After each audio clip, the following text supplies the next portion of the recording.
शास्त्र की रचना दो दृष्टियों से की जाती है। एक तो सामाजिक व्यवस्था और संस्कृति को कायम रखना, जिससे लोग पूर्वजों के पदचिन्हों का अनुकरण कर सकें, तथा दूसरा ये कि वे शाश्वत शांति को प्राप्त कर लें।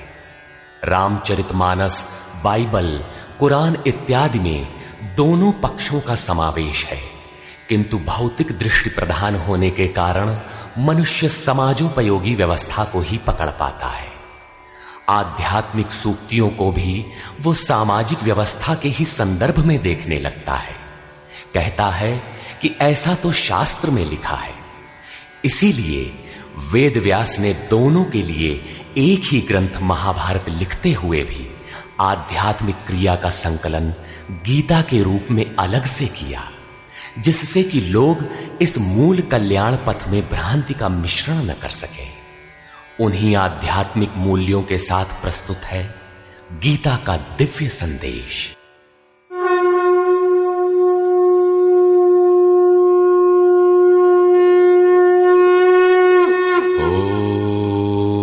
ओम श्री परमात्मने नमः। यथार्थ गीता, श्रीमद् भगवत गीता, अथ तृतीयो अध्यायः। अध्याय 2 में भगवान श्री कृष्ण ने बताया कि यह बुद्धि तेरे लिए ज्ञान मार्ग के विषय में कही गई। कौन सी बुद्धि?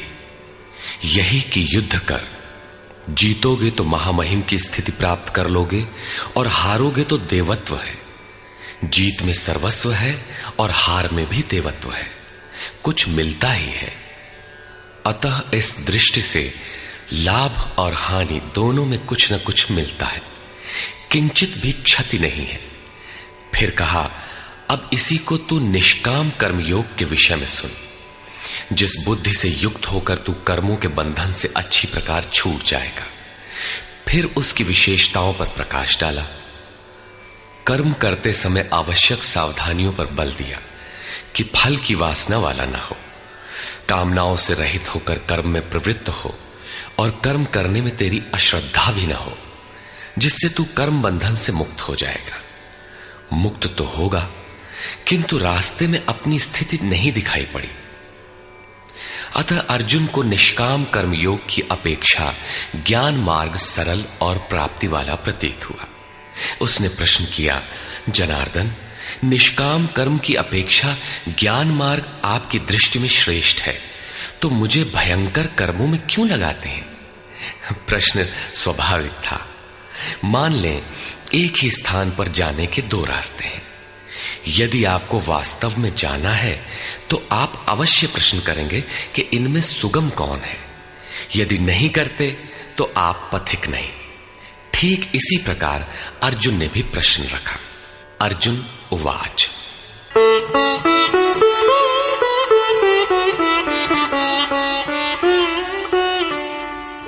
जायसी चेत कर्मणस्ते मता बुद्धिर्जनार्दन तत्किं कर्मणि घोरे मां नियोजयसि केशव। जनों पर दया करने वाले जनार्दन, यदि निष्काम कर्मयोग की अपेक्षा ज्ञान योग आपको श्रेष्ठ मान्य है, तो हे केशव, आप मुझे भयंकर कर्मयोग में क्यों लगाते हैं? निष्काम कर्मयोग में अर्जुन को भयंकरता दिखाई पड़ी, क्योंकि इसमें कर्म करने में ही तेरा अधिकार है, फल में कभी नहीं। कर्म करने में अश्रद्धा भी ना हो और निरंतर समर्पण के साथ योग पर दृष्टि रखते हुए कर्म में लगा रहे। जबकि ज्ञान मार्ग में हारोगे तो देवत्व है, जीतने पर महामहिम स्थिति है। अपनी लाभ हानि स्वयं देखते हुए आगे बढ़ना है। इस प्रकार अर्जुन को निष्काम कर्मयोग की अपेक्षा ज्ञान योग सरल प्रतीत हुआ। इसलिए उसने निवेदन किया,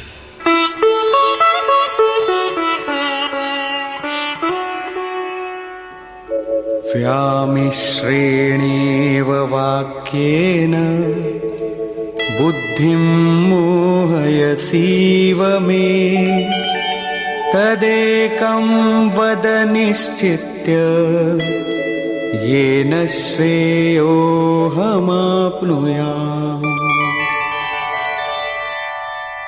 आप इन मिले हुए से वचनों से मेरी बुद्धि मोहित सी करते हैं। आप तो मेरी बुद्धि का मोह दूर करने में प्रवृत्त हुए हैं। अतः इनमें से एक निश्चय करके कहिए जिससे मैं श्रेय परम कल्याण मोक्ष को प्राप्त हो जाऊं।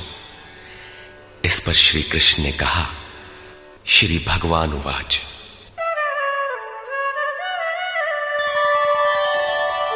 लोकेऽस्मिन् द्विविधा निष्ठा पुरा प्रोक्ता मया नघ, ज्ञानयोगेन सांख्यानां कर्मयोगेन योगिनाम्। निष्पाप अर्जुन, इस संसार में सत्य शोध की दो धाराएं मेरे द्वारा पहले कही गई हैं। पहले का तात्पर्य कभी सत्य युग या त्रेता में नहीं, बल्कि अभी जिसे दूसरे अध्याय में कहे आए हैं। ज्ञानियों के लिए ज्ञान मार्ग और योगियों के लिए निष्काम कर्म योग बताया गया है। दोनों ही मार्गों के अनुसार कर्म तो करना ही पड़ेगा, कर्म अनिवार्य है। न कर्मणामनारम्भात् नैष्कर्म्यं पुरुषोऽश्नुते, न च सन्न्यसनादेव सिद्धिं समधिगच्छति।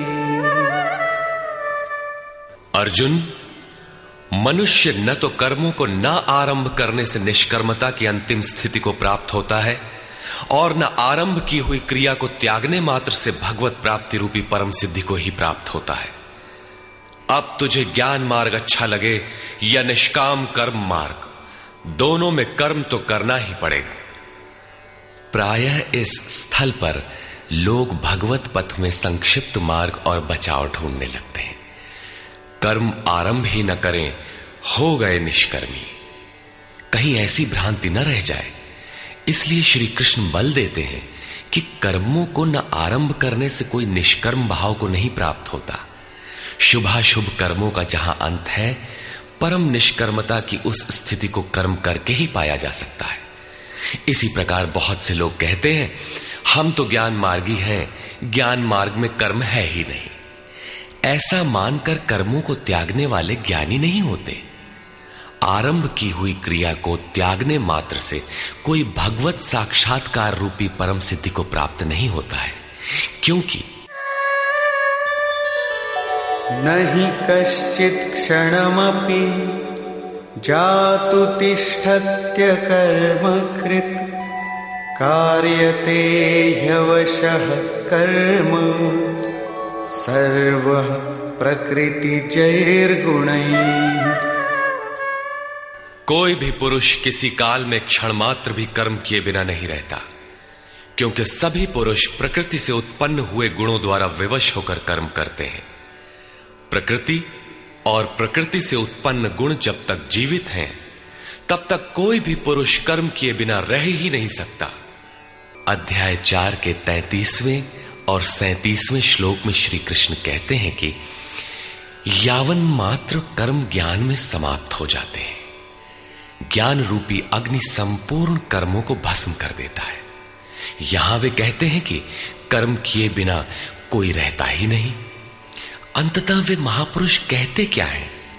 उनका आशय है कि यज्ञ करते करते तीनों गुणों से अतीत हो जाने पर मन के विलय और साक्षात्कार के साथ यज्ञ का परिणाम निकल जाने पर कर्म शेष हो जाते हैं। उस निर्धारित क्रिया की पूर्णता से पहले कर्म मिटते नहीं, प्रकृति पिंड नहीं छोड़ती।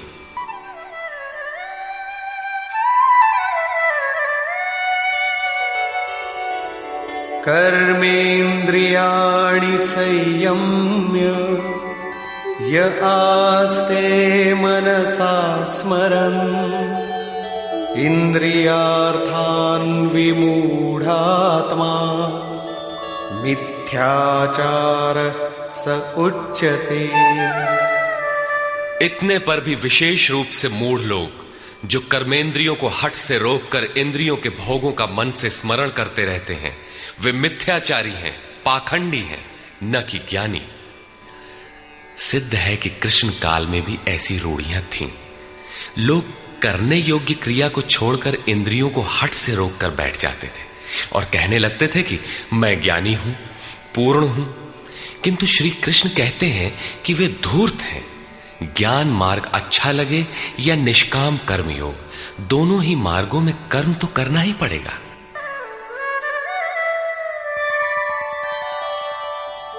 यस्त्विन्द्रियाणि मनसा नियम्यारभतेऽर्जुन कर्मेन्द्रियैः कर्मयोगम् असक्तः स विशिष्यते।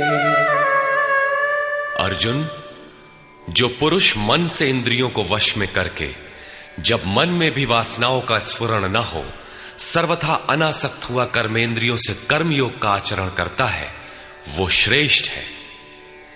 ठीक है, समझ में आया कि कर्म का आचरण करें, किंतु ये प्रश्न खड़ा होता है कि कौन सा कर्म करें। इस पर कहते हैं, नियतं कुरु कर्म त्वं कर्मजायो ह्यकर्मणः शरीरयात्रापि च ते न प्रसिद्धेद कर्मणः। अर्जुन, तू निर्धारित किए हुए कर्म को कर, अर्थात कर्म तो बहुत से हैं, उनमें से कोई एक चुना हुआ है, उसी नियत कर्म को कर। कर्म न करने की अपेक्षा कर्म करना ही श्रेष्ठ है। इसलिए कि करते रहोगे, थोड़ी भी दूरी तय कर लोगे तो जैसा पीछे बता आए हैं, महान जन्म मरण के भय से उद्धार करने वाला है, इसलिए श्रेष्ठ है। कर्म न करने से तेरी शरीर यात्रा भी सिद्ध नहीं होगी। शरीर यात्रा का अर्थ लोग कहते हैं शरीर निर्वाह। कैसा शरीर निर्वाह? क्या आप शरीर हैं?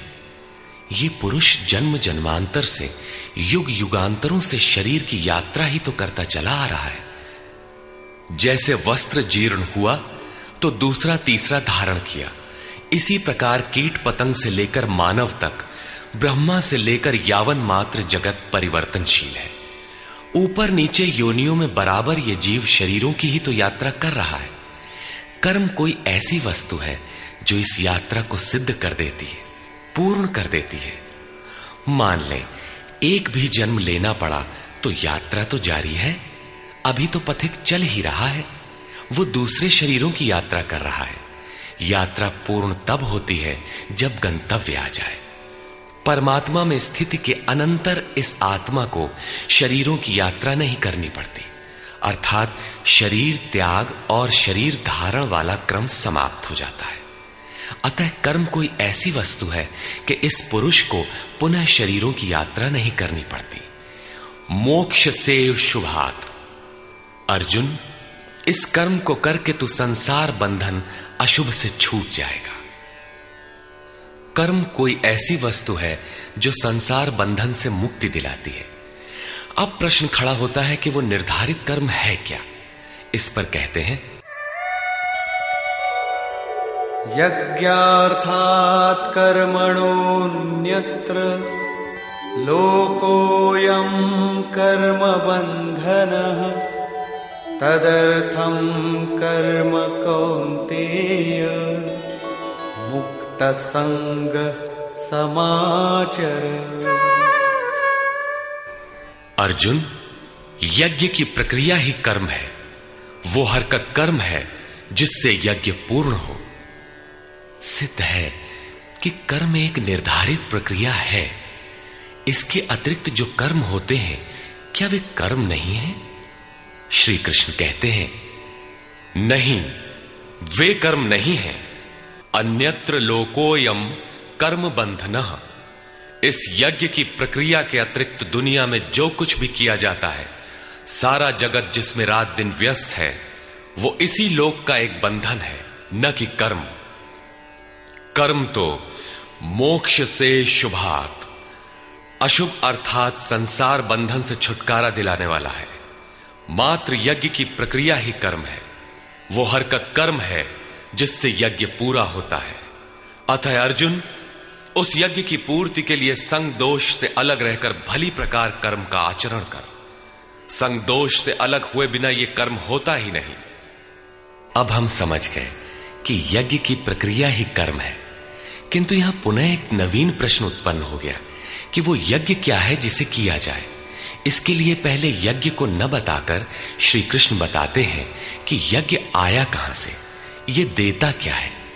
उसकी विशेषताओं पर प्रकाश डाला और चौथे अध्याय में जाकर स्पष्ट किया कि यज्ञ क्या है जिसे हम कार्य रूप दें और हमसे कर्म होने लगे।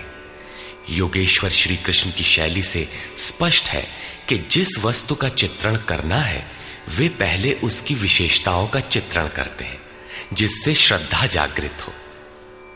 तत्पश्चात वे उसमें बरती जाने वाली सावधानियों पर प्रकाश डालते हैं और अंत में मुख्य सिद्धांत प्रतिपादित करते हैं। स्मरण रहे कि यहां पर श्री कृष्ण ने कर्म के दूसरे अंग पर प्रकाश डाला कि कर्म एक निर्धारित क्रिया है।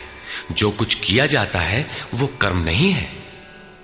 अध्याय 2 में पहली बार कर्म का नाम लिया, उसकी विशेषताओं पर बल दिया, उसमें बरती जाने वाली सावधानियों पर प्रकाश डाला, लेकिन यह नहीं बताया कि कर्म क्या है। योगेश्वर श्री कृष्ण ने कहा, अर्जुन, तू निर्धारित किए हुए कर्म को कर। अब प्रश्न उठता है कि निर्धारित कर्म क्या है जिसे हम करें। तब बताया कि यज्ञ को कार्य रूप देना कर्म है। अब प्रश्न उठता है कि वो यज्ञ क्या है। यहां यज्ञ की उत्पत्ति विशेषता बताकर शांत हो जाएंगे और आगे अध्याय 4 में यज्ञ का निखरा हुआ रूप मिलेगा जिसे करना कर्म है। कर्म की यह परिभाषा गीता को समझने की कुंजी है। यज्ञ के अतिरिक्त दुनिया में लोग कुछ न कुछ करते ही रहते हैं। कोई खेती करता है तो कोई व्यापार, कोई पदासीन है तो कोई सेवक, कोई अपने को बुद्धिजीवी कहता है तो कोई श्रमजीवी, कोई समाज सेवा को कर्म मानता है तो कोई देश सेवा को। और इन्हीं कर्मों में लोग सकाम और निष्काम कर्म की भूमिका भी बनाए पड़े हैं। किंतु श्री कृष्ण कहते हैं ये कर्म नहीं है।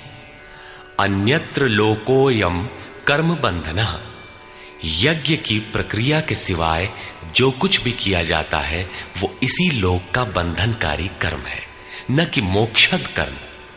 वस्तुतः यज्ञ की प्रक्रिया ही कर्म है। अब यज्ञ न बताकर पहले ये बताते हैं कि यज्ञ आया कहां से।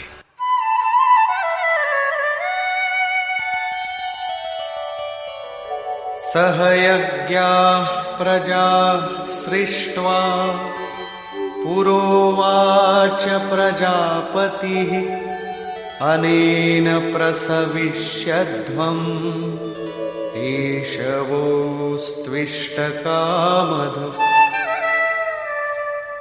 प्रजापति ब्रह्मा ने कल्प के आदि में यज्ञ सहित प्रजा को रचकर कहा कि इस यज्ञ द्वारा वृद्धि को प्राप्त हो। ये यज्ञ तुम लोगों को इष्ट कामधुक, जिसमें अनिष्ट ना हो, विनाश रहित इष्ट संबंधी कामना की पूर्ति करने वाला हो। यज्ञ सहित प्रजा को किसने रचा? प्रजापति ब्रह्मा ने। ब्रह्मा कौन? क्या 4 मुख और 8 आंखों वाला देवता जैसा कि प्रचलित है? नहीं।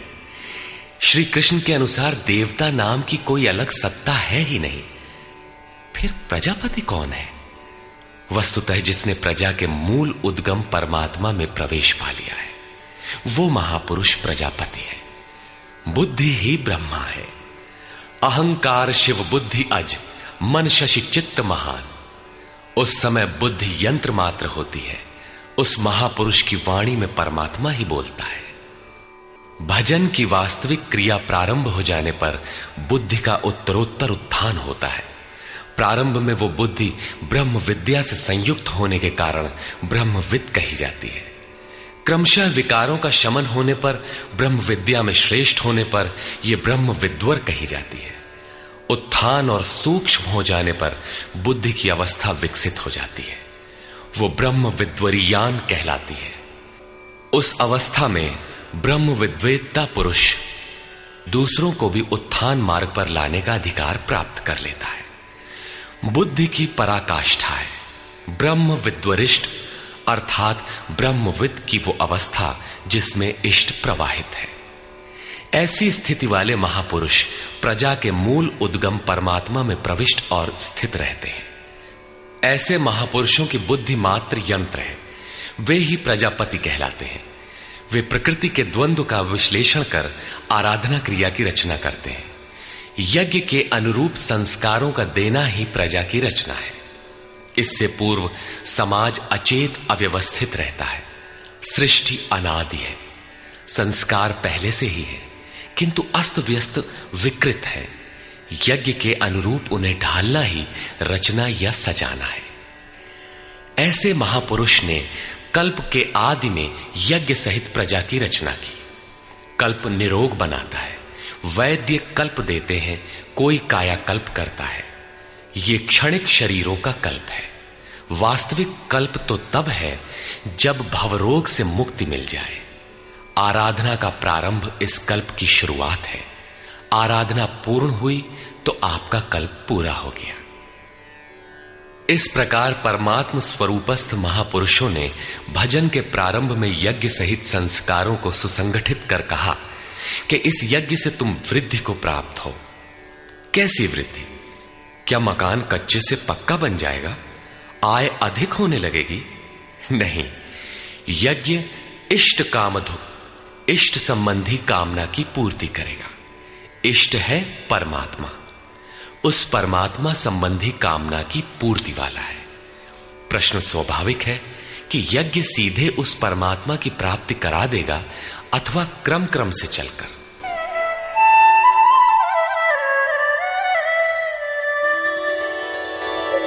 देवान् भावयतानेन ते देवा भावयन्तु वः परस्परं भावयन्तः श्रेयः परमवाप्स्यथ। इस यज्ञ द्वारा देवताओं की उन्नति करो, अर्थात दैवी संपत्ति की वृद्धि करो। वे देवता लोग तुम लोगों की उन्नति करेंगे। इस प्रकार आपस में वृद्धि करते हुए परम श्रेय, जिसके बाद कुछ भी पाना शेष न रहे, ऐसे परम कल्याण को प्राप्त हो जाओ। ज्यों ज्यों हम यज्ञ में प्रवेश करेंगे, आगे यज्ञ का अर्थ होगा आराधना की विधि। त्यों त्यों हृदय देश में दैवी संपत्ति अर्जित होती चली जाएगी। परम देव एकमात्र परमात्मा है। उस परम देव में प्रवेश दिला देने वाली जो संपद है, अंतःकरण की जो सजातीय प्रवृत्ति है, उसी को दैवी संपत्ति कहते हैं। वो परम देव को संभव करती है, इसलिए दैवी संपत्ति कही जाती है, न कि बाहरी देवता जैसा लोग कल्पना कर लेते हैं। योगेश्वर श्री कृष्ण के शब्दों में उनका कोई अस्तित्व नहीं है। आगे कहते हैं,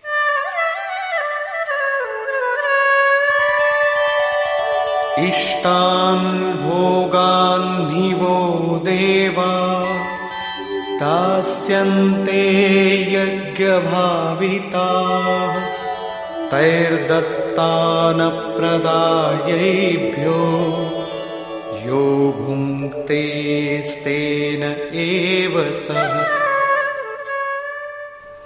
यज्ञ द्वारा संवर्धित देवता दैवी संपत्ति आपको इष्टान भोगान ही दास्यन्ते, इष्ट अर्थात आराध्य संबंधी भोगों को देंगे, अन्य कुछ नहीं। तैहि दत्तान, वे ही एकमात्र देने वाले हैं। इष्ट को पाने का अन्य कोई विकल्प नहीं है। इन दैवी गुणों को बिना बढ़ाए जो इस स्थिति का भोग करता है, वो निश्चय ही चोर है। जब उनसे पाया ही नहीं तो भोगेगा क्या? किंतु कहता अवश्य है कि हम तो तत्वदर्शी हैं। वो निश्चय ही चोर है, न कि प्राप्ति वाला। किंतु पाने वाले क्या पाते हैं?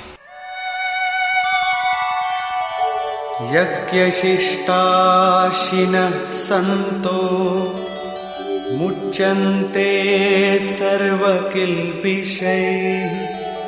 भुञ्जते ते त्वघं पापा ये पचन्त्यात्मकारणात्।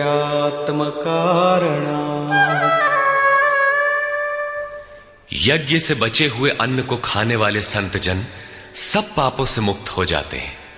दैवी संपत्ति की वृद्धि करते करते परिणाम में प्राप्ति काल ही पूर्ति काल है। जब यज्ञ पूर्ण हो गया तो शेष बचा हुआ ब्रह्म ही अन्न है। इसी को श्री कृष्ण ने दूसरे शब्दों में कहा, यज्ञ शिष्टामृत भुजो यान्ति ब्रह्म सनातनम। यज्ञ जिसकी सृष्टि करता है उस अशन को पान करने वाला ब्रह्म में प्रविष्ट हो जाता है।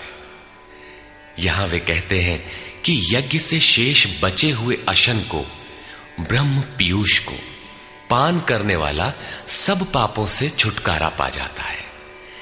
संत जन तो छूट जाते हैं, किंतु पापी लोग मोह के माध्यम से उत्पन्न शरीरों के लिए पचते हैं। वे पाप खाते हैं।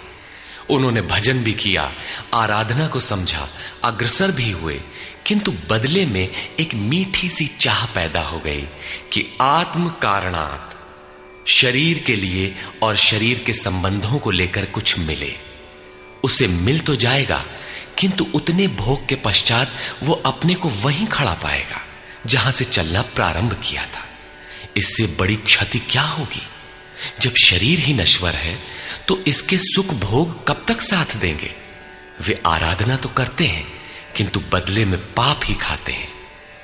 पलटि सुधाते सठ विष लेहि, वो नष्ट तो नहीं होगा, किंतु आगे नहीं बढ़ेगा। इसीलिए श्री कृष्ण निष्काम भाव से कर्म भजन करने पर बल देते हैं। अभी तक श्री कृष्ण ने बताया कि यज्ञ परम श्रेय देता है और उसकी रचना महापुरुषों द्वारा होती है, किंतु वे महापुरुष प्रजा की रचना में क्यों प्रवृत्त होते हैं? इस पर कहते हैं,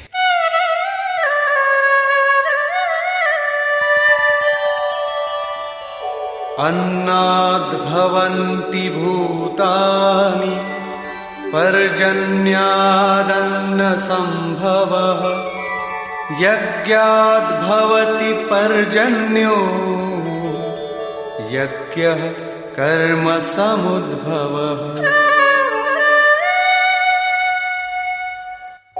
कर्म ब्रह्मोद्भवं विद्धि ब्रह्माक्षर समुद्भवम् तस्मात् सर्वगतं ब्रह्म नित्यं यज्ञे प्रतिष्ठितम्। संपूर्ण प्राणी अन्न से उत्पन्न होते हैं। अन्नम ब्रह्म व्यजानात्, अन्न परमात्मा ही है। उस ब्रह्म पीयूष को ही उद्देश्य बनाकर प्राणी यज्ञ की ओर अग्रसर होता है। अन्न की उत्पत्ति वृष्टि से होती है, बादलों से होने वाली वर्षा नहीं, अपितु कृपा वृष्टि। पूर्व संचित यज्ञ कर्म ही कृपा के रूप में बरस पड़ता है। आज की आराधना कल कृपा के रूप में मिलेगी। इसीलिए वृष्टि यज्ञ से होती है। स्वाहा बोलने और तिल जौ जलाने से ही वृष्टि होती तो विश्व की अधिकांश मरुभूमि ऊसर क्यों रहती, उर्वर बन जाती। यहां कृपा वृष्टि यज्ञ की देन है। ये यज्ञ कर्मों से ही उत्पन्न होने वाला है। कर्म से यज्ञ पूर्ण होता है। उस कर्म को वेद से उत्पन्न हुआ जान। वेद ब्रह्म स्थित महापुरुष की वाणी है। जो तत्व विदित नहीं है उसकी प्रत्यक्ष अनुभूति का नाम वेद है, न कि कुछ श्लोक संग्रह। वेद अविनाशी परमात्मा से उत्पन्न हुआ जान। कहा तो महात्माओं ने, किंतु वे परमात्मा के साथ तद्रूप हो चुके हैं। उनके माध्यम से अविनाशी परमात्मा ही बोलता है। इसलिए वेद अपौरुषेय कहे जाते हैं। महापुरुष वेद कहां से पा गए? तो वेद अविनाशी परमात्मा से उत्पन्न हुआ। वे महापुरुष उससे तद्रूप हैं। वे मात्र यंत्र हैं, इसलिए उनके द्वारा वही बोलता है। क्योंकि यज्ञ के द्वारा ही मन के निरोध काल में वो विदित होता है। इससे सर्वव्यापी परम अक्षर परमात्मा सर्वदा यज्ञ में ही प्रतिष्ठित है। यज्ञ ही उसे पाने का एकमात्र उपाय है। इसी पर बल देते हैं। एवं प्रवर्तितं चक्रं नानुवर्तयति हयः अघायुरिन्द्रियारामो मोघं पार्थ सजीवति। हे पार्थ, जो पुरुष इसी लोक में मनुष्य शरीर प्राप्त कर इस प्रकार चलाए हुए साधन चक्र के अनुसार नहीं बरतता, अर्थात दैवी संपत्ति का उत्कर्ष, देवताओं की वृद्धि और परस्पर वृद्धि के द्वारा अक्षय धाम को प्राप्त करना, इस क्रम के अनुसार जो नहीं बरतता, इंद्रियों का आराम चाहने वाला वो पापायु पुरुष व्यर्थ ही जीता है। बंधुओं, योगेश्वर श्री कृष्ण ने अध्याय 2 में कर्म का नाम लिया और इस अध्याय में बताया कि नियत कर्म का आचरण कर। यज्ञ की प्रक्रिया ही कर्म है। इसके सिवाय जो कुछ किया जाता है वो इसी लोक का बंधन है। इसीलिए संग दोष से अलग रहकर उस यज्ञ की पूर्ति के लिए कर्म का आचरण कर। उन्होंने यज्ञ की विशेषताओं पर प्रकाश डाला और बताया कि यज्ञ की उत्पत्ति ब्रह्मा से है। प्रजा अन्न को उद्देश्य बनाकर उस यज्ञ में प्रवृत्त होती है।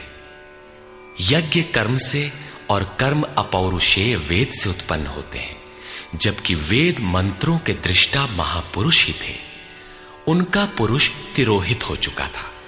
प्राप्ति के साथ अविनाशी परमात्मा ही शेष बचा था। इसलिए वेद परमात्मा से उत्पन्न है। सर्वव्यापी परमात्मा यज्ञ में सर्वदा प्रतिष्ठित है। इस साधन चक्र के अनुसार जो नहीं बरतता, वो पापायु पुरुष इंद्रियों का सुख चाहने वाला है, व्यर्थ ही जीता है। अर्थात यज्ञ ऐसी विधि विशेष है जिसमें इंद्रियों का आराम नहीं है, अपितु अक्षय सुख है। इंद्रियों के संयम के साथ इसमें लगने का विधान है। इंद्रियों का आराम चाहने वाले पापायु हैं। अभी तक श्री कृष्ण ने नहीं बताया है कि यज्ञ है क्या, परंतु क्या यज्ञ करते ही रहेंगे या इसका कभी अंत भी होगा? इस पर योगेश्वर कहते हैं, यस्त्वात्मरतिरेव स्यात् आत्मतृप्तश्च मानवः आत्मन्येव च सन्तुष्टः तस्य कार्यं न विद्यते। परंतु जो मनुष्य आत्मा में ही रत, आत्मतृप्त और आत्मा में ही संतुष्ट है, उसके लिए कोई कर्तव्य नहीं रह जाता। यही तो लक्ष्य था। जब अव्यक्त सनातन अविनाशी आत्म तत्व प्राप्त हो गया तो आगे ढूंढे किसे? ऐसे पुरुष के लिए न कर्म की आवश्यकता है न किसी आराधना की। आत्मा और परमात्मा एक दूसरे के पर्याय हैं। इसी का पुनः चित्रण करते हैं। नैव तस्य कृतेनार्थो नाकृतेनेह कश्चन न चास्य सर्वभूतेषु कश्चिदर्थव्यपाश्रयः।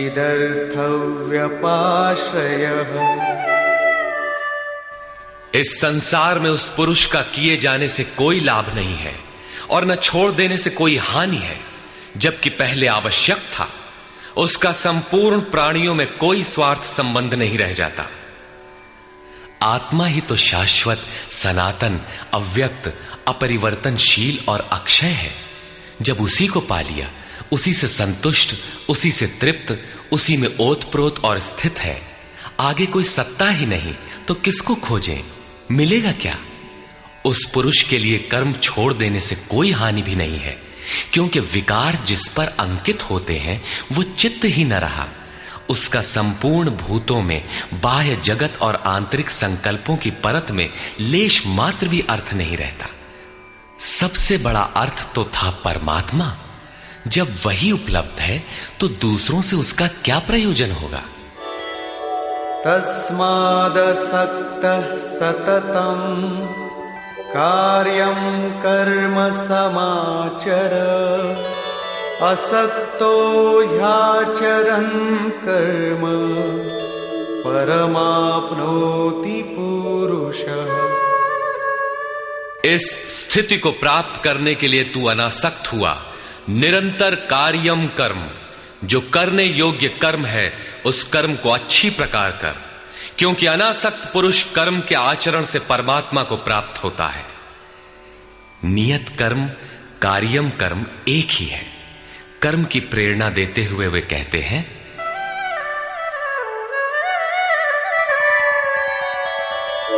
कर्मणैव हि संसिद्धिम् आस्थिता जनकादयः लोकसंग्रहमेवापि संपश्यन् कर्तुमर्हसि।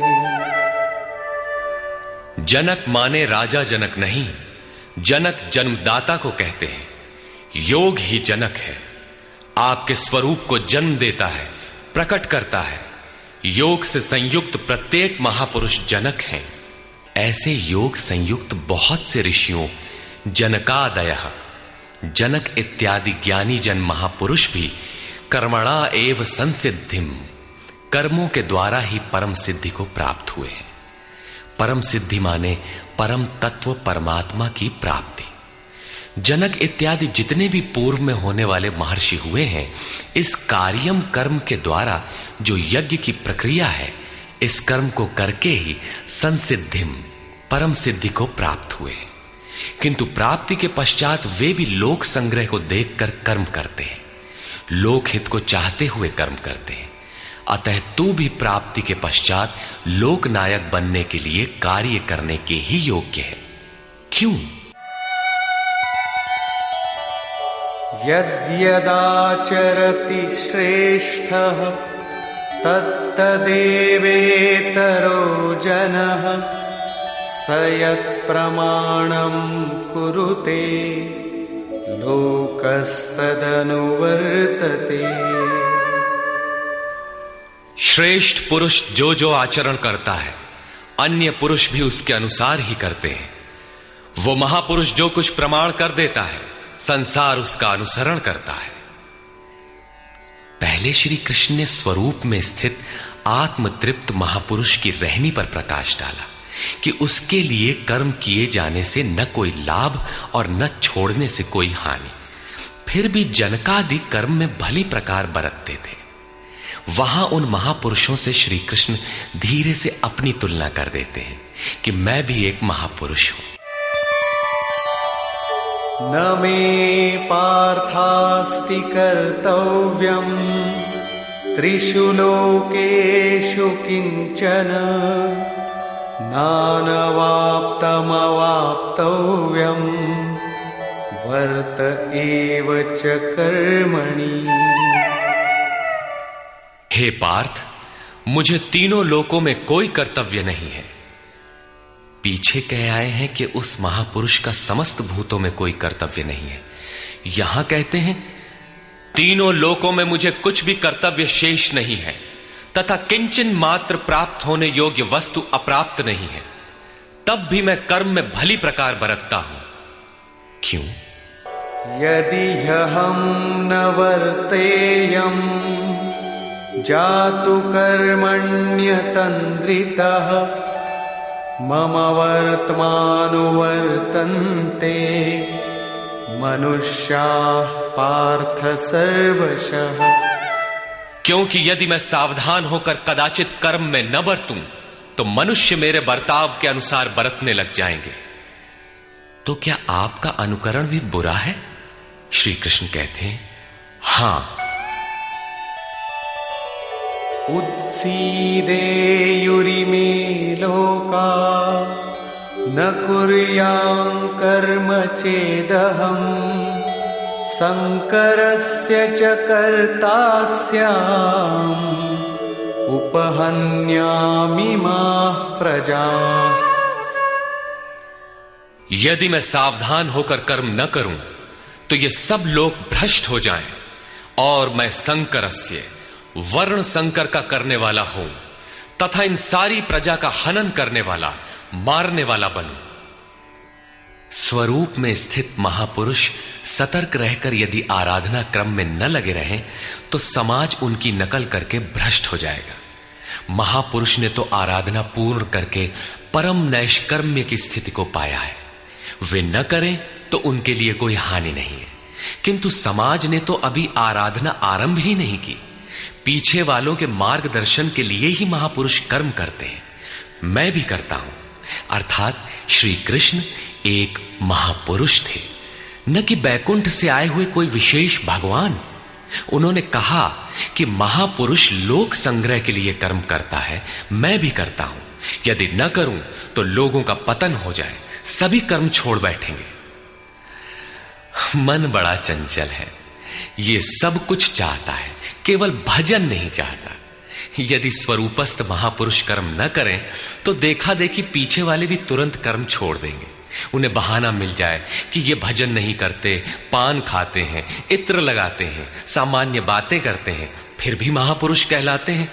ऐसा सोचकर वे भी आराधना से हट जाते हैं, पतित हो जाते हैं। श्री कृष्ण कहते हैं कि यदि मैं कर्म न करूं तो सब भ्रष्ट हो जाए और मैं वर्ण संकर का कर्ता बनूं। स्त्रियों के दूषित होने से वर्ण संकर तो देखा सुना जाता है।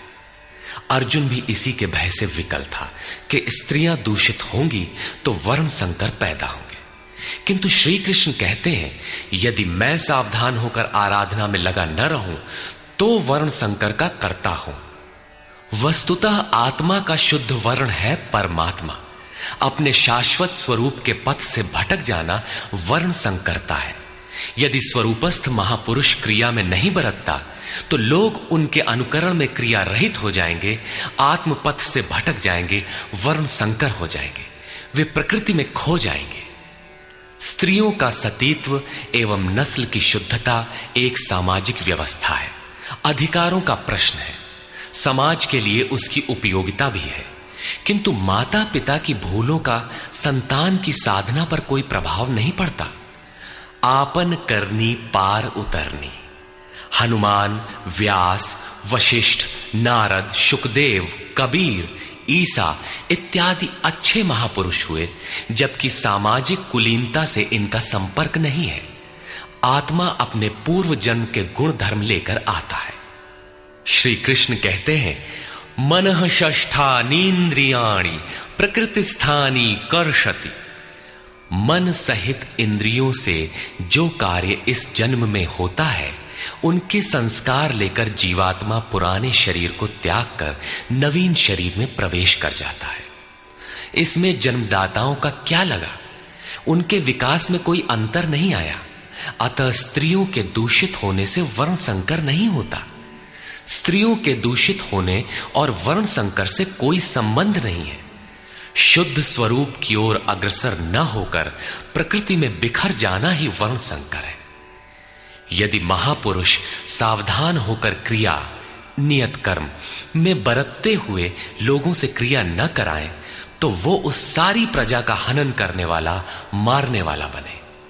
साधना क्रम में चलकर उस मूल अविनाशी की प्राप्ति ही जीवन है और प्रकृति में बिखरे रहना, भटक जाना मृत्यु है। किंतु वो महापुरुष इस सारी प्रजा को यदि क्रिया पथ पर नहीं चलाता, उस सारी प्रजा को बिखराव से रोककर सतपथ पर नहीं चलाता, तो वो सारी प्रजा का हनन करने वाला हत्यारा है, हिंसक है। और क्रमशः चलते हुए जो चला लेता है वो शुद्ध अहिंसा है। गीता के अनुसार शरीर का निधन, नश्वर कलेवरों का निधन मात्र परिवर्तन है, हिंसा नहीं। सक्ताः कर्मण्य विद्वांसो यथा कुर्वन्ति भारत कुर्याद् विद्वांस्तथा सक्तः चिकीर्षुर्लोक संग्रहम्। हे भारत, कर्म में आसक्त हुए अज्ञानी जन जैसे कर्म करते हैं, वैसे ही अनासक्त हुआ विद्वान, पूर्ण ज्ञाता भी लोक हृदय में प्रेरणा और कल्याण संग्रह चाहता हुआ कर्म करे। यज्ञ की विधि जानते और करते हुए भी हम अज्ञानी हैं। ज्ञान का अर्थ है प्रत्यक्ष जानकारी। जब तक लेश मात्र भी हम अलग हैं, आराध्य अलग है, तब तक अज्ञान विद्यमान है। जब तक अज्ञान है तब तक कर्म में आसक्ति रहती है। अज्ञानी जितनी आसक्ति से आराधना करता है उसी प्रकार अनासक्त। जिसे कर्मों से प्रयोजन नहीं है तो आसक्ति क्यों होगी? ऐसा पूर्ण ज्ञाता महापुरुष भी लोकहित के लिए कर्म करे, दैवी संपद का उत्कर्ष करे, जिससे समाज उस पर चल सके। न बुद्धिभेदं जनयेद् अज्ञानां कर्मसंगिनां जोषयेत् सर्वकर्माणि विद्वान् युक्तः समाचरन्। ज्ञानी पुरुषों को चाहिए कि कर्मों में आसक्ति वाले अज्ञानियों की बुद्धि में भ्रम न पैदा करें, अर्थात स्वरूपस्थ महापुरुष ध्यान दें कि उनके किसी आचरण से पीछे वालों के मन में कर्म के प्रति अश्रद्धा न उत्पन्न हो जाए। परमात्म तत्व से संयुक्त महापुरुष को भी चाहिए कि स्वयं भली प्रकार नियत कर्म करता हुआ उनसे करावे। यही कारण था कि पूज्य महाराज जी वृद्धावस्था में भी रात के 2 बजे ही उठकर बैठ जाएं, खांसने लगे। 3 बजे बोलने लगे, उठो मिट्टी के पुतलो। सब उठकर चिंतन में लग जाएं तो स्वयं थोड़ा लेट जाएं। कुछ देर बाद फिर उठकर बैठ जाएं, कहें, तुम लोग सोचते हो कि महाराज सो रहे हैं, किंतु मैं सोता नहीं, श्वास में लगा हूं। वृद्धावस्था का शरीर है, बैठने में कष्ट होता है, इसी से मैं पड़ा रहता हूं। लेकिन तुम्हें तो स्थिर और सीधे बैठकर चिंतन में लगना है। जब तक तैल धारा के सदृश श्वास की डोरी न लग जाए, क्रम न टूटे, अन्य संकल्प बीच में व्यवधान उत्पन्न न कर सकें, तब तक सतत लगे रहना साधक का धर्म है। मेरी श्वास तो बांस की तरह स्थिर खड़ी है। यही कारण है कि अनुयायियों से कराने के लिए वो महापुरुष भली प्रकार कर्म में बरतता है। जिस गुण को सिखावे उसे करके दिखावे। इस प्रकार स्वरूपस्थ महापुरुष को भी चाहिए कि स्वयं कर्म करता हुआ साधकों को भी आराधना में लगाए रहे। साधक भी श्रद्धापूर्वक आराधना में लगे, किंतु चाहे ज्ञान योगी हो अथवा समर्पण भाव वाला निष्काम कर्म योगी हो, साधक में साधना का अहंकार नहीं आना चाहिए। कर्म किसके द्वारा होते हैं, उसके होने में कौन कारण है, इस पर श्री कृष्ण प्रकाश डालते हैं।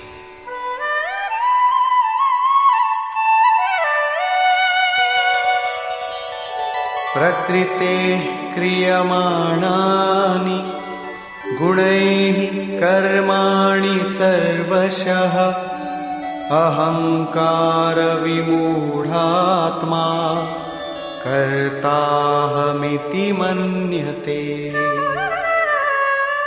आरंभ से पूर्ति पर्यंत संपूर्ण कर्म प्रकृति के गुणों द्वारा किए जाते हैं। फिर भी अहंकार से विशेष मूढ़ पुरुष मैं करता हूं ऐसा मान लेता है। ये कैसे माना जाए कि आराधना प्रकृति के गुणों द्वारा होती है? ऐसा किसने देखा? इस पर कहते हैं, तत्त्ववित्तु महाबाहो गुणकर्म विभागयोः गुणागुणेषु वर्तन्ते इति मत्वा न सज्जते। हे महाबाहु, गुण और कर्म के विभाग को तत्वविद परम तत्व परमात्मा की जानकारी वाले महापुरुषों ने देखा और संपूर्ण गुण गुणों में बरत रहे हैं। ऐसा मानकर वे गुण और कर्मों के कर्तापन में आसक्त नहीं होते। यहां तत्व का अर्थ परम तत्व परमात्मा है, न कि 5 या 25 तत्व जैसा कि लोग गणना करते हैं। योगेश्वर श्री कृष्ण के शब्दों में तत्व एकमात्र परमात्मा है, अन्य कोई तत्व है ही नहीं। गुणों को पार करके परम तत्व परमात्मा में स्थित महापुरुष गुण के अनुसार कर्मों का विभाजन देख पाते हैं। तामसी गुण रहेगा तो उसका कार्य होगा आलस्य, निद्रा, प्रमाद, कर्म में प्रवृत्त न होने का स्वभाव। राजसी गुण रहेंगे तो आराधना में पीछे न हटने का स्वभाव, शौर्य, स्वामी भाव से कर्म होगा। और सात्विक गुण कार्यरत होने पर ध्यान, समाधि, अनुभवी उपलब्धि, धारावाहिक चिंतन, सरलता स्वभाव में होगी। गुण परिवर्तनशील है। प्रत्यक्षदर्शी ज्ञानी ही देख पाता है कि गुणों के अनुरूप कर्मों का उत्कर्ष अपकर्ष होता है। गुण अपना कार्य करा लेते हैं, अर्थात गुण गुणों में बरतते हैं। ऐसा समझकर वो प्रत्यक्ष दृष्टा कर्म में आसक्त नहीं होता। किंतु जिसने गुणों का पार नहीं पाया, जो अभी रास्ते में है, उन्हें तो कर्म में आसक्त रहना है। इसलिए प्रकृतेर्गुण सम्मूढ़ाः सज्जन्ते गुण कर्मसु तान् कृत्स्नविदो मंदान् कृत्स्नविन्न विचालयेत्। प्रकृति के गुणों से मोहित हुए पुरुष गुण और कर्मों में क्रमशः निर्मल गुणों की ओर उन्नति देखकर उनमें आसक्त होते हैं। उन अच्छी प्रकार न समझने वाले मंदान शिथिल प्रयत्न वालों को अच्छी प्रकार जानने वाला ज्ञानी चलायमान न करे। उन्हें हतोत्साहित न करे, बल्कि प्रोत्साहन दे, क्योंकि कर्म करके ही उन्हें परम नैष्कर्म्य की स्थिति पाना है। अपनी शक्ति और स्थिति का आकलन करके कर्म में प्रवृत्त होने वाले ज्ञान मार्गी साधकों को चाहिए कि कर्म को गुणों की देन माने, अपने को कर्ता मानकर अहंकारी न बन जाए। निर्मल गुणों को प्राप्त होने पर भी उनमें आसक्त न हो। किंतु निष्काम कर्मयोगी को कर्म और गुणों के विश्लेषण में समय देने की कोई आवश्यकता नहीं है। उसे तो बस समर्पण के साथ कर्म करते जाना है। कौन गुण आ जा रहा है, ये देखना इष्ट की जिम्मेदारी हो जाती है। गुणों का परिवर्तन और क्रम क्रम से उत्थान वो इष्ट की ही देन मानता है और कर्म होने को भी उन्हीं की देन मानता है। अतः कर्तापन का अहंकार या गुणों में आसक्ति होने की समस्या उसके लिए नहीं रहती, जबकि अनवरत लगा रहता है। इसी पर और साथ ही युद्ध का स्वरूप बताते हुए श्री कृष्ण कहते हैं, मयि सर्वाणि कर्माणि सन्न्यस्याध्यात्मचेतसा निराशीर्निर्ममो भूत्वा युध्यस्व विगतज्वरः। इसलिए अर्जुन, तू अध्यात्म चेतसा अंतरात्मा में चित्त का निरोध करके ध्यानस्थ होकर संपूर्ण कर्मों का मुझ में अर्पण करके आशा रहित, ममता रहित और संताप रहित होकर युद्ध कर।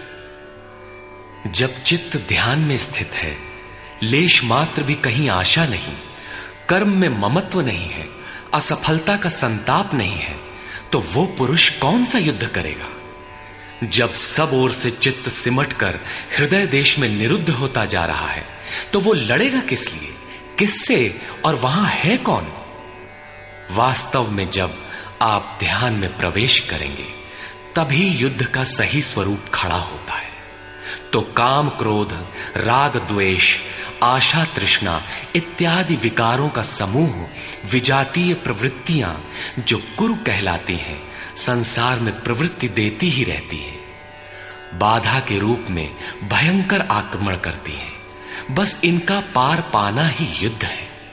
इनको मिटाते हुए अंतरात्मा में सिमटते जाना, ध्यानस्थ होते जाना ही यथार्थ युद्ध है। इसी पर पुनः बल देते हैं,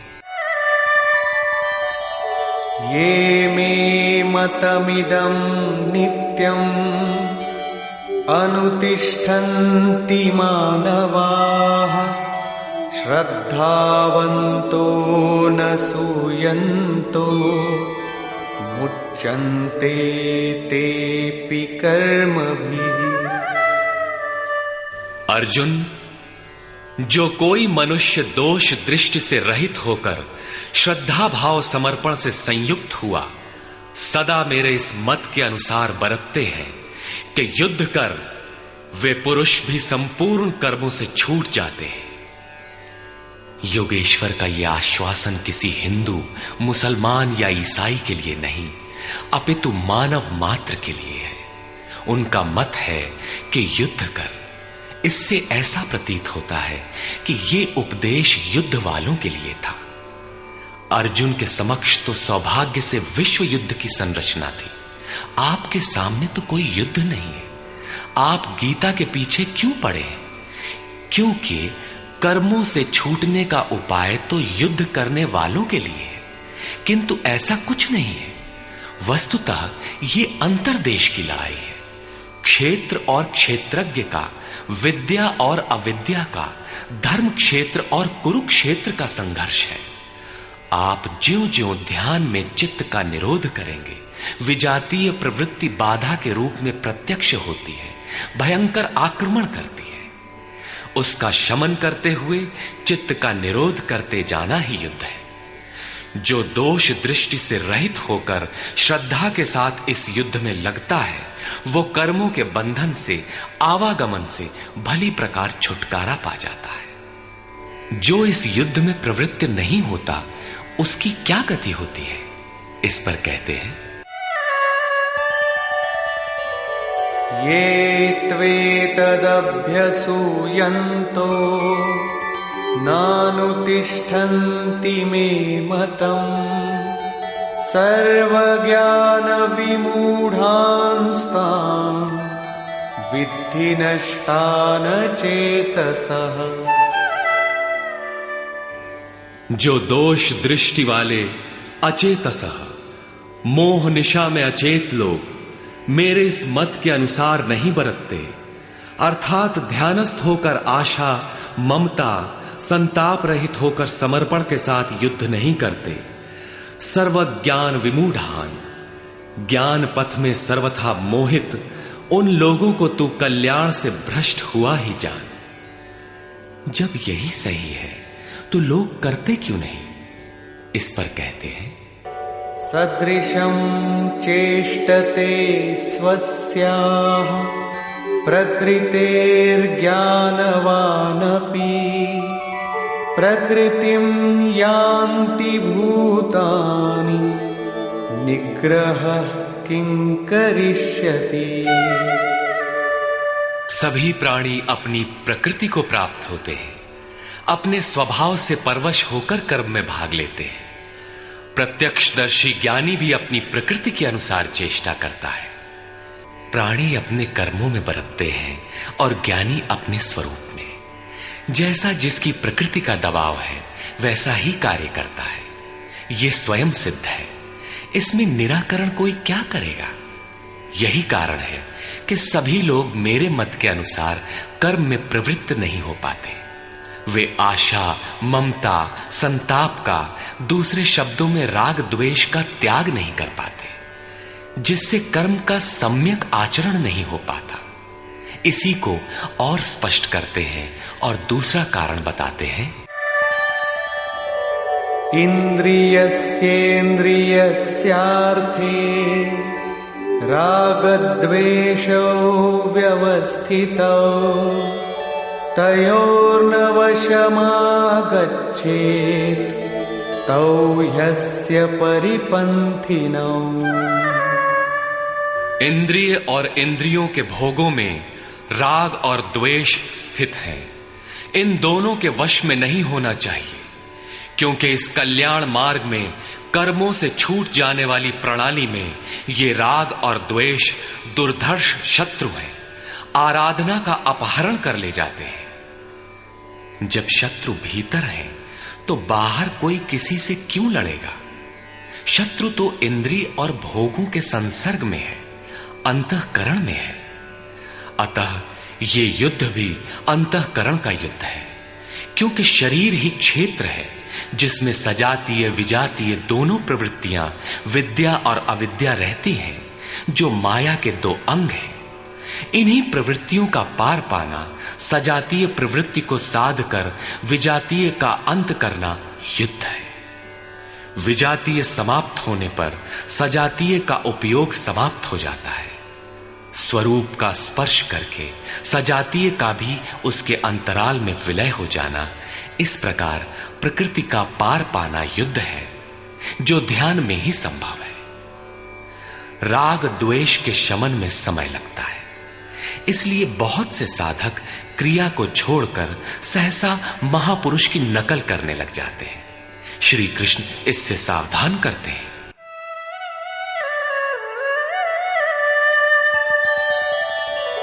श्रेयान् स्वधर्मो विगुणः परधर्मात् स्वनुष्ठिता स्वधर्मे निधनं श्रेयः परधर्मो भयावह।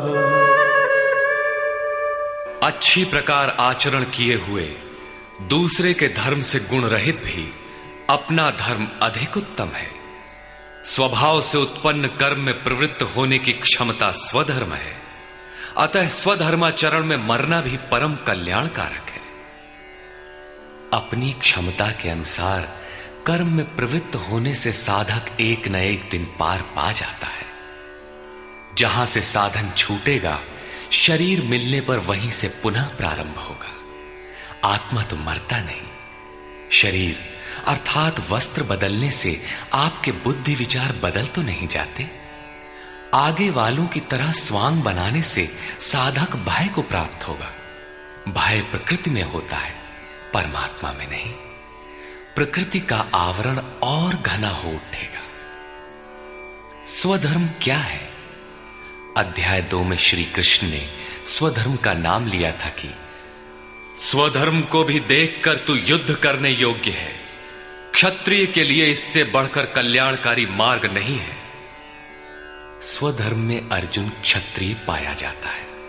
संकेत किया कि अर्जुन, जो ब्राह्मण है, वेदों का उपदेश उनके लिए क्षुद्र जलाशय के तुल्य है। तू वेदों से ऊपर उठ और ब्राह्मण बन, अर्थात स्वधर्म में परिवर्तन संभव है। वहां पुनः कहा कि राग द्वेष के वश में न हो, इन्हें काट, स्वधर्म श्रेयस्कर है। इनका यह आशय नहीं है कि अर्जुन किसी ब्राह्मण की नकल करके उस जैसी वेशभूषा बना ले। एक ही कर्म पथ को महापुरुष ने 4 श्रेणियों में बांट दिया: निकृष्ट, मध्यम, उत्तम, अति उत्तम। इन श्रेणी के साधकों को क्रमशः शूद्र, वैश्य, क्षत्रिय और ब्राह्मण की संज्ञा दी। शूद्र वाली क्षमता से कर्म का आरंभ होता है और साधना क्रम में वही साधक ब्राह्मण बन सकता है।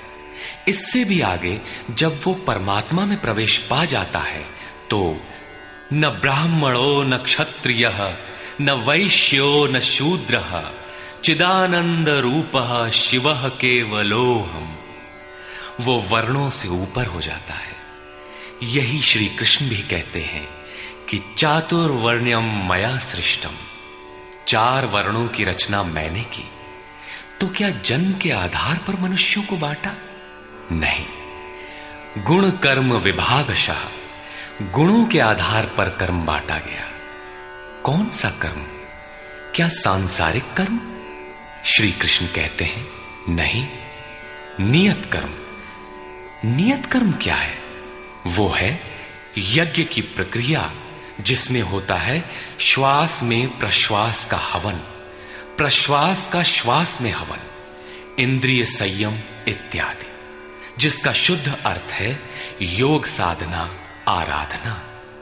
इस आराधना कर्म को ही 4 श्रेणियों में बांटा गया। जैसी क्षमता वाला पुरुष हो उसे उसी श्रेणी से प्रारंभ करना चाहिए।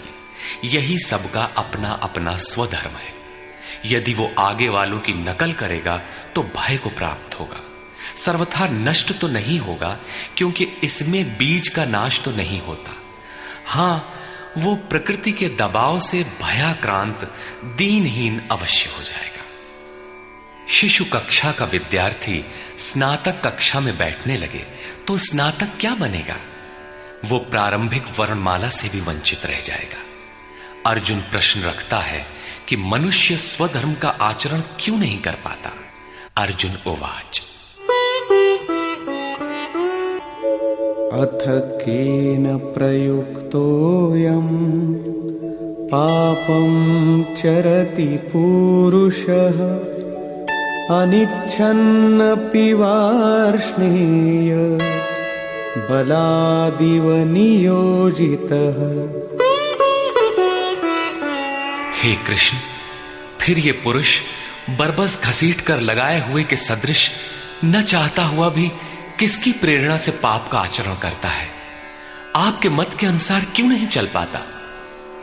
इस पर योगेश्वर श्री कृष्ण कहते हैं, श्री भगवान उवाच। काम एष क्रोध एष रजो गुण समुद्भवः महाशनो महापाप्मा विद्येनमिह वैरिणम्। अर्जुन, रजोगुण से उत्पन्न ये काम और ये क्रोध अग्नि के समान भोग भोगने से कभी न तृप्त होने वाले बड़े पापी हैं। काम क्रोध राग द्वेष के ही पूरक हैं। अभी मैंने जिसकी चर्चा की थी, इस विषय में तू इनको ही शत्रु जान। अब इनका प्रभाव बताते हैं।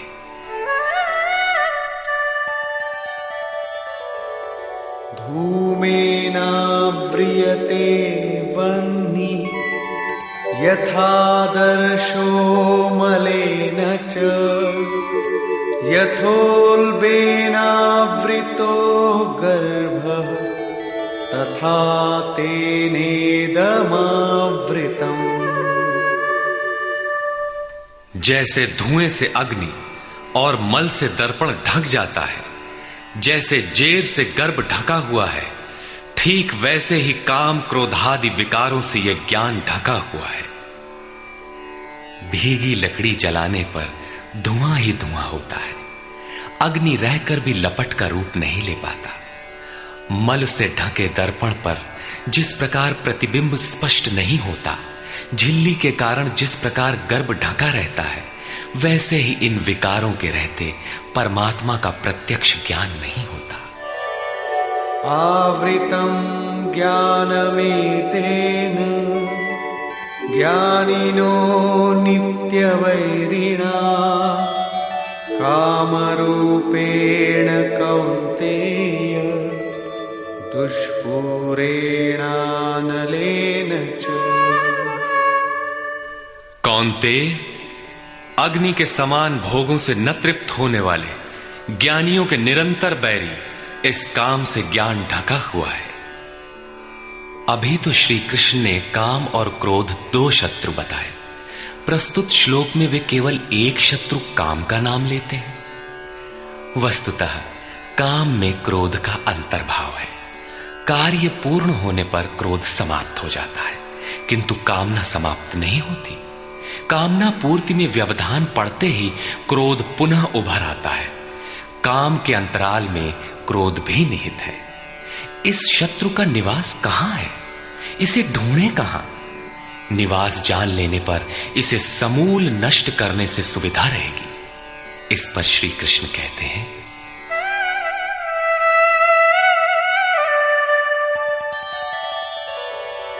इंद्रियाणि मनो बुद्धि अस्याधिष्ठानमुच्यते एतैर्विमोहयत्येष ज्ञानमावृत्य देहिनम्। इंद्रियां, मन और बुद्धि इसके वास स्थान कहे जाते हैं। ये काम इन मन, बुद्धि और इंद्रियों के द्वारा ही ज्ञान को आच्छादित करके जीवात्मा को मोह में डालता है। तस्मात् त्वमिन्द्रियाण्यादौ नियम्य भरतर्षभ पाप्मानं प्रजह्येनं ज्ञान विज्ञाननाशनम्। इसलिए अर्जुन, तू पहले इंद्रियों को नियम्य संयत कर, क्योंकि शत्रु तो इनके अंतराल में छिपा है। वो तुम्हारे शरीर के भीतर है, बाहर खोजने से वो कहीं नहीं मिलेगा। इंद्रियों को वश में करके ज्ञान और विज्ञान का नाश करने वाले इस पापी काम को ही मार। ये हृदय देश की अंतर जगत की लड़ाई है। काम सीधे पकड़ में नहीं आएगा, अतः विकारों के निवास स्थान का ही घेराव कर लो, इंद्रियों को ही संयत कर लो। किंतु इंद्रियों और मन को संयत करना तो बड़ा कठिन है। क्या ये हम कर पाएंगे? इस पर योगेश्वर श्री कृष्ण आपकी सामर्थ्य बताते हुए प्रोत्साहित करते हैं।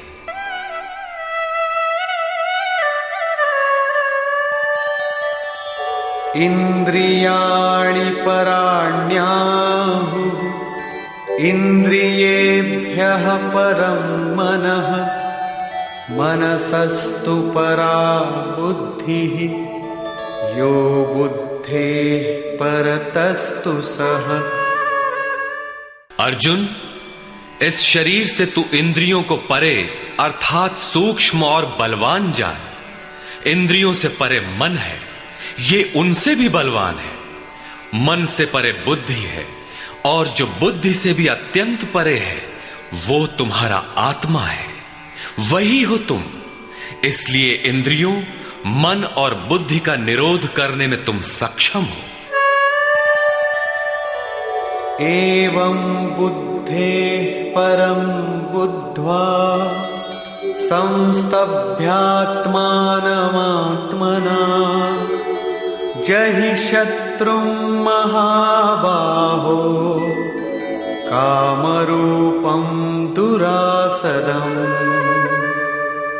इस प्रकार बुद्धि से परे अर्थात सूक्ष्म और बलवान अपने आत्मा को जानकर, आत्म बल को समझकर, बुद्धि के द्वारा अपने मन को वश में करके अर्जुन, इस काम रूपी दुर्जय शत्रु को मार। काम एक दुर्जय शत्रु है। इंद्रियों के द्वारा ये आत्मा को मोहित करता है, तो अपनी शक्ति समझकर, आत्मा को बलवान समझकर काम रूपी शत्रु को मारना है। कहने की आवश्यकता नहीं है कि ये शत्रु आंतरिक है और युद्ध भी अंतर्देश का ही है। निष्कर्ष, बहुधा गीता प्रेमी व्याख्याताओं ने इस अध्याय को कर्मयोग का नाम दिया है, किंतु यह संगत नहीं है। दूसरे अध्याय में योगेश्वर ने कर्म का नाम लिया। उन्होंने कर्म के महत्व का प्रतिपादन कर उसमें कर्म जिज्ञासा जागृत की, और इस अध्याय में उन्होंने कर्म को परिभाषित किया कि यज्ञ की प्रक्रिया ही कर्म है। सिद्ध है कि यज्ञ कोई निर्धारित दिशा है। इसके अतिरिक्त जो कुछ भी किया जाता है वह इसी लोक का बंधन है। श्री कृष्ण जिसे कहेंगे वह कर्म मोक्ष से अशुभा, संसार बंधन से छुटकारा दिलाने वाला कर्म है। श्री कृष्ण ने यज्ञ की उत्पत्ति बताई, वह देता क्या है, उसकी विशेषताओं का चित्रण किया, यज्ञ करने पर बल दिया। उन्होंने कहा इस यज्ञ की प्रक्रिया ही कर्म है। जो नहीं करते वे पापायु, आराम चाहने वाले व्यर्थ जीते हैं। पूर्व में होने वाले महर्षियों ने भी इसे करके ही परम नैष्कर्म्य सिद्धि को पाया। वे आत्मतृप्त हैं, उनके लिए कर्म की आवश्यकता नहीं है। फिर भी पीछे वालों के मार्गदर्शन के लिए वे भी कर्म में भली प्रकार लगे रहते थे। उन महापुरुषों से श्री कृष्ण ने अपनी तुलना की कि मेरा भी अब कर्म करने से कोई प्रयोजन नहीं है, किंतु मैं भी पीछे वालों के हित के लिए ही कर्म में बरतता हूं। श्री कृष्ण ने स्पष्ट अपना परिचय दिया कि वे एक योगी थे। उन्होंने कर्म में प्रवृत्त साधकों को चलायमान न करने को कहा, क्योंकि कर्म करके ही उन साधकों को स्थिति प्राप्त करनी है। यदि नहीं करेंगे तो नष्ट हो जाएंगे। इस कर्म के लिए ध्यानस्थ होकर युद्ध करना है। आंखें बंद हैं, इंद्रियों से सिमटकर चित्त का निरोध हो चला तो युद्ध कैसा। उस समय काम, क्रोध, राग, द्वेष बाधक होते हैं। इन विजातीय प्रवृत्तियों का पार पाना ही युद्ध है। आसुरी संपद कुरुक्षेत्र विजातीय प्रवृत्ति को शनैः शनैः छांटते हुए ध्यानस्थ होते जाना ही युद्ध है। वस्तुतः ध्यान में ही युद्ध है। यही इस अध्याय का सारांश है, जिसमें न कर्म बताया न यज्ञ। यदि यज्ञ समझ में आ जाए तो कर्म समझ में आए। अभी तो कर्म समझाया ही नहीं गया। इस अध्याय में केवल स्थित प्रज्ञ महापुरुष के प्रशिक्षणात्मक पहलू पर बल दिया गया। यह तो गुरुजनों के लिए निर्देश है।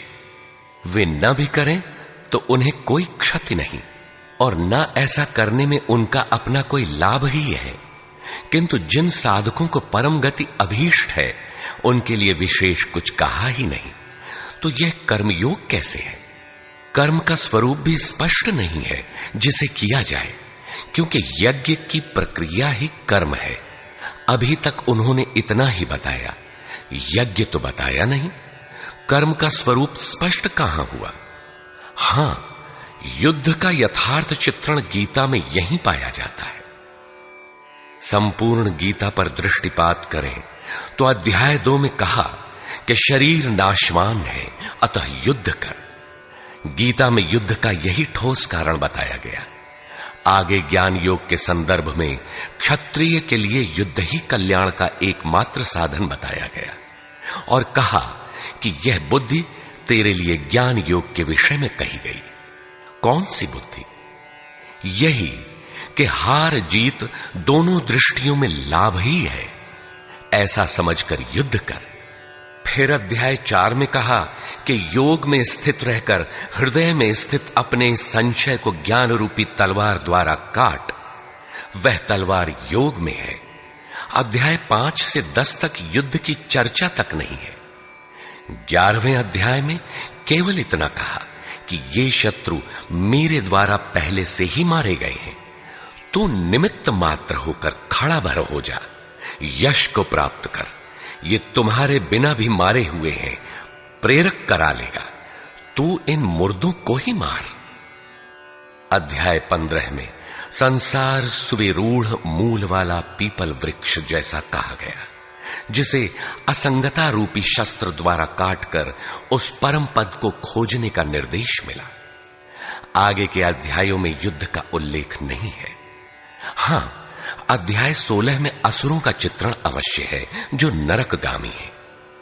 अध्याय 3 में ही युद्ध का विशद चित्रण है। श्लोक 30 से श्लोक 43 तक युद्ध का स्वरूप, उसकी अनिवार्यता, युद्ध न करने वालों का विनाश, युद्ध में मारे जाने वाले शत्रुओं के नाम, उन्हें मारने के लिए अपनी शक्ति का आह्वान और निश्चय ही उन्हें काटकर फेंकने पर बल दिया। इस अध्याय में शत्रु और शत्रु का आंतरिक स्वरूप स्पष्ट है, जिनके विनाश की प्रेरणा दी गई है। अतः ओम तत्सदिति श्रीमद् भगवद गीता सूपनिषत्सु ब्रह्म विद्यायाम योग शास्त्रे श्री कृष्णार्जुन संवादे शत्रु विनाश प्रेरणा नाम तृतीयो अध्याय। इस प्रकार स्वामी अड़गड़ानंद कृत श्रीमद् भगवद गीता के भाष्य यथार्थ गीता का 3रा अध्याय पूर्ण होता है। हरि ओम तत्सत।